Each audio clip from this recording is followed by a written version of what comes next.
मुख्यमंत्री बोलतात। India maritime weak या सागरी व्यापार क्षेत्रातील एक अत्यंत महत्त्वाच्या कार्यक्रमामध्ये महाराष्ट्राने आज होस्ट स्टेट म्हणून या ठिकाणी आपली भूमिका निभावली आणि त्याचसोबत आज आमच्या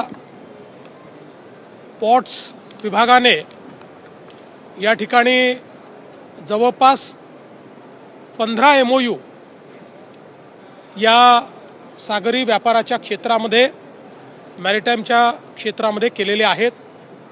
याच्यामध्ये दिघी आणि जयगड बंदराचा विकास आणि विस्तार याचे MOUs आहेत। याच्यामध्ये नवीन शिपयार्ड्स तयार करण्याचे MOUs आहेत। नवीन शिप रिपेअर फॅसिलिटीज तयार करण्याचे MOUs आहेत। याच्यामध्ये आपल्या नवीन ज्या काही क्लीन एनर्जीवर असलेल्या शिप्स आहेत त्या बिल्ड करण्याचे MOU आहेत।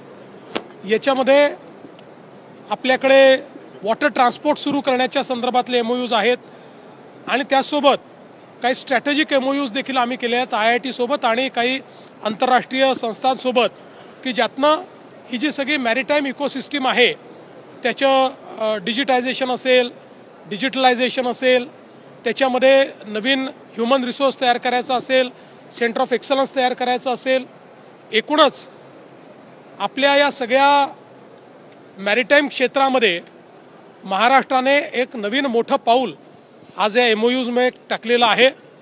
जवळपास 56,000 कोटी रुपयाचे MOUs हे आज आपण साईन केलेले आहेत आणि सगळ्या अतिशय जगातल्या नावाजलेल्या संस्थांसोबत हे MOUs झालेले आहेत।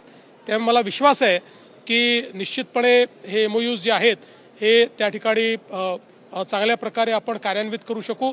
विशेषतः आपलं जे पोर्ट्स डिपार्टमेंट आहे, आमचे मंत्री नितेश राणे असतील, त्यांचे सर्व अधिकारी असतील, यांनी अतिशय मेहनत ह्या मॅरीटाईम समिट करता केली आहे आणि एक अतिशय चांगला रिस्पॉन्स आपल्याला त्याच्यामध्ये मिळतोय।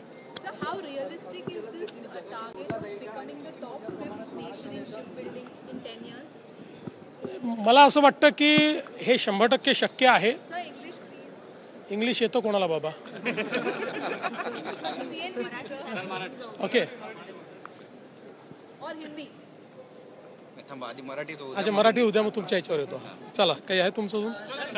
वाढवण बंदराचा विकास हा एक महत्त्वाचा मुद्दा आजच्या सकाळच्या सुद्धा कार्यक्रमामध्ये दिसून आलाय। महाराष्ट्राच्या प्रगतीत या बंदराचं किती मोठं योगदान असणार आहे आणि त्यात काय काय नवीन गोष्टी घडतात? वाढवण बंदर हे भारताला एक मॅरीटाईम पॉवर बनवणार आहे, कारण जगातल्या पहिल्या 10 मोठ्या बंदरांमध्ये या वाढवण बंदराचा समावेश होणार आहे आणि आज आपण ग्लोबल लॉजिस्टिक्समध्ये, ग्लोबल सप्लाय चेनमध्ये एक महत्त्वाचे प्लेयर म्हणून वाढवण बंदरामुळे एस्टॅब्लिश होणार आहोत। जगाच्या इतिहासामध्ये सगळ्या प्रगत देशांची प्रगती ही पॉर्ट लेड डेव्हलपमेंटनी झालेली आहे। बंदरांच्या विकासातनं जी अर्थव्यवस्था तयार झाली आणि आपण जर मुंबईचा विचार केला तर मुंबई पोर्ट आणि JNPT पोर्टने गेले 30 वर्ष मुंबईला देशाची आर्थिक राजधानी म्हणून एस्टॅब्लिश केलं आहे।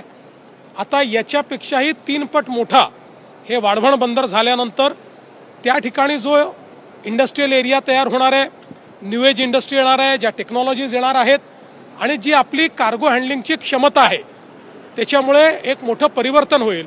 आणि आपण सगळ्यात महत्त्वाचं आहे की फ्रॉम डे 1 आपण वाढवण बंदर जे आहे हे एक 100 किलोमीटरचा एक्सप्रेसवे तयार करून समृद्धी एक्सप्रेसवेला तो जोडतोय।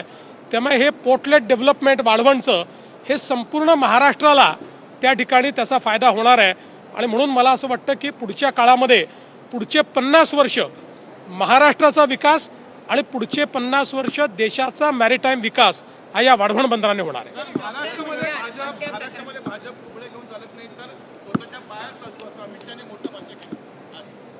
100% खरं आहे, त्यात काय चूक आहे? वाईट पण ठाकरेंनी टीका केली ठाकरेंच्या पक्षाने की कुबड्या घेऊनच तुम्ही सत्तेमध्ये आलाय।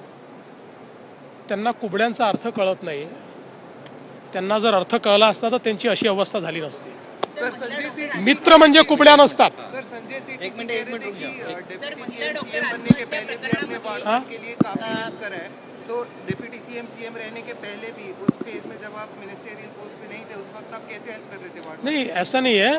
उनके कहने का मतलब ये था कि जिस समय मैं पहली बार चीफ मिनिस्टर बना था उस समय एक्चुअली ये जो वाढ़वण का पोर्ट है ये 1992 में सुप्रीम कोर्ट के एक आदेश से शेल्व हो चुका था, समाप्त हो चुका था और उसको बंद कर दिया गया था.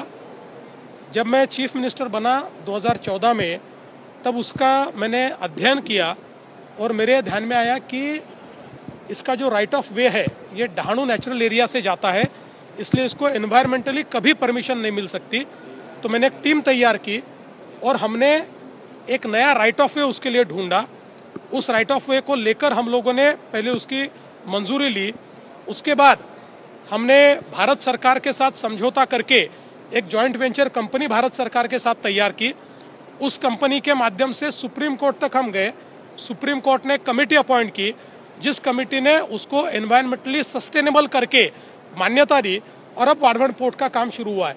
तो इसलिए जो संजय सेठी जी कह रहे थे कि ये जो बंद पड़ा हुआ था और लोग कहते थे कि वाढ़वण कभी हो नहीं सकता, उसको वापस शुरू करने का काम और उसको पटरी पर लाने का काम हमने किया है. सर, महिला डॉक्टर आत्महत्या प्रकरणामध्ये जो रिपोर्ट आहे तो सुद्धा बदलण्यात आल्याचा आरोप केला जातो आहे. असं आहे, काहीही आरोप या ठिकाणी केले जात आहेत आणि ज्याला काही माहिती नाही असेही लोक आरोप करतायत.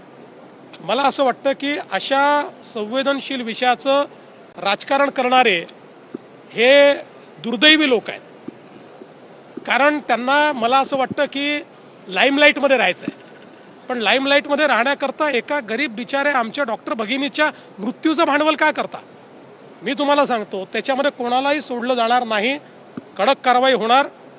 कोणाची चूक असू द्या त्याच्यावर कारवाई होणार म्हणजे होणार. सर 1 तारखेला सर्व विरोधक एकत्र येत आहेत आणि मोर्चा काढतायत निवडणूक आयोगाच्या निर्णयाबद्दल. असं आहे, मी यापूर्वी देखील सांगितलं की हे कव्हर फायरिंग आहे.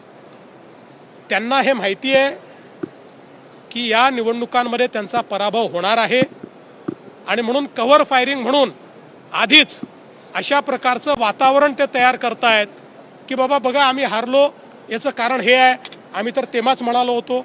मी पुन्हा एकदा सांगतो, मतदार याद्यांच्या संदर्भात आम्ही पण वारंवार भूमिका मांडलेली आहे. डुप्लिकेट नावांच्या संदर्भातही आम्ही भूमिका मांडलेली आहे. महत्त्वाचं काय आहे, तुम्ही हे दाखवलं पाहिजे की डुप्लिकेट नावांमुळे इथेही वोट झालेला आहे आणि इथेही वोट झालेला आहे असं जर तुम्ही दाखवू शकलात तर खऱ्या अर्थानं तुम्ही जे आरोप करताय ते आरोप सत्य होतील. असं ते कुठेही दाखवू शकत नाही.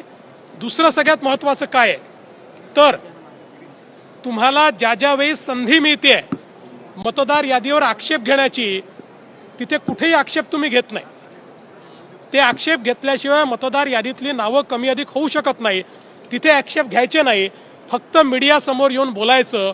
याचाच अर्थ तुम्ही सिरियस नाही आहात. तुम्हाला फक्त कव्हर फायरिंग करायचं आहे. मतदार यादीच्या संदर्भात आता जो काही इलेक्शन कमिशनने निर्णय घेतलेला आहे कॉम्प्रिहेन्सिव्ह रिव्हिजनचा, त्यालाही यांनी विरोध केला. आमचं त्याला समर्थन आहे. एकीकडे दंगेकर आणि मोहनचा वाद सुरू आहे. तुम्ही काय भूमिका घेणार? तुमचं काय म्हणणं आहे? काही भूमिका घेण्याचं कारण नाही आहे. अनेक लोक निवडणुका जवळ आल्या की प्रसिद्धी करता वेगवेगळ्या गोष्टी करत असतात.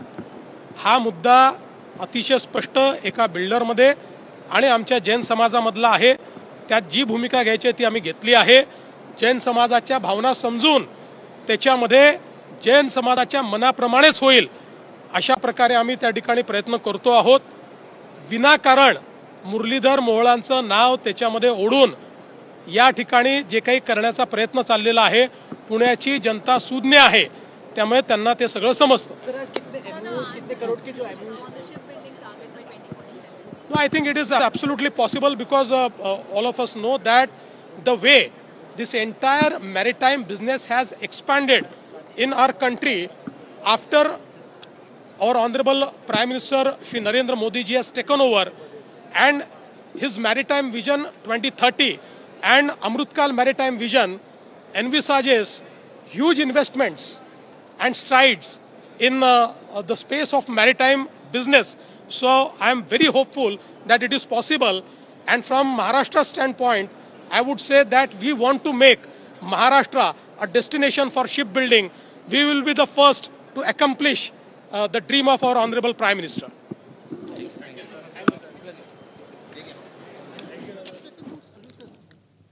तर मुख्यमंत्री देवेंद्र फडणवीस बोलत होते. राज्यामधल्या वेगवेगळ्या मुद्द्यांवरती त्यांनी भाष्य केलेलं आहे.